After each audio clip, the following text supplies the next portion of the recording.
আসসালামু আলাইকুম। আশা করি ভালো আছেন সবাই। আচ্ছা, ধরুন আপনার পাহাড় ভালো লাগে, অথবা কিছু মানুষ আছে যাদের সমুদ্র ভালো লাগে। আবার আমার মতো কিছু মানুষ আছে যাদের পাহাড় থেকে সমুদ্র দেখতে ভালোবাসে। তো দেখুন, এখন আমি এমন একটা আইল্যান্ডে দাঁড়িয়ে আছি, যে আইল্যান্ড থেকে আপনারা একাধারে সমুদ্র এবং পাহাড় দুইটারই আনন্দ উপভোগ করতে পারতেছেন। এই আইল্যান্ডটা এত সুন্দর একটা আইল্যান্ড, যে আইল্যান্ডে দাঁড়িয়ে আপনারা দূর দিগন্তে সমুদ্র দেখতে পাচ্ছেন। অ্যান্ড মজার ব্যাপার হচ্ছে, এই আইল্যান্ডটা একটা সমুদ্রের মাঝখানে অবস্থিত।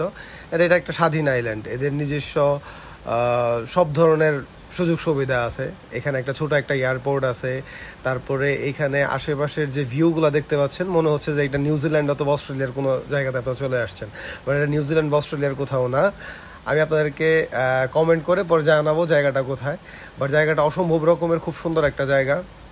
এখানে একটা ছোট এয়ারপোর্ট আছে, আপনারা দেখতে পাচ্ছেন।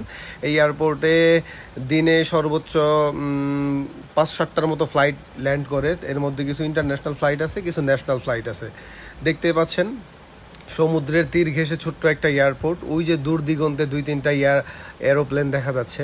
তো যাই হোক, যদি কখনো সুযোগ হয়, আমি এই আইল্যান্ডটাতে গিয়ে কয়েকদিনের জন্য থেকে আসবো। অ্যান্ড আপনাদেরকেও আমি ইনভাইট করব, মানে এখানে যদি সময় হয় এখানে অ্যাটলিস্ট কয়েকটা দিন থেকে আসার জন্য।